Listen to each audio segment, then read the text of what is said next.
various weather situations.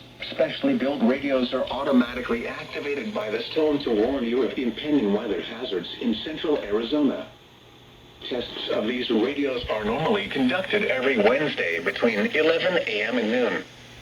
If there is a threat of or existing severe weather in your area Wednesday, this test will not be conducted. Reception of this broadcast and the warning alarm will vary at any given location. To provide the most consistent warning service as possible, this warning alarm will only be activated for watches and warnings affecting Maricopa and Northwest Pinal counties. This concludes the test of the NOAA radio warning device.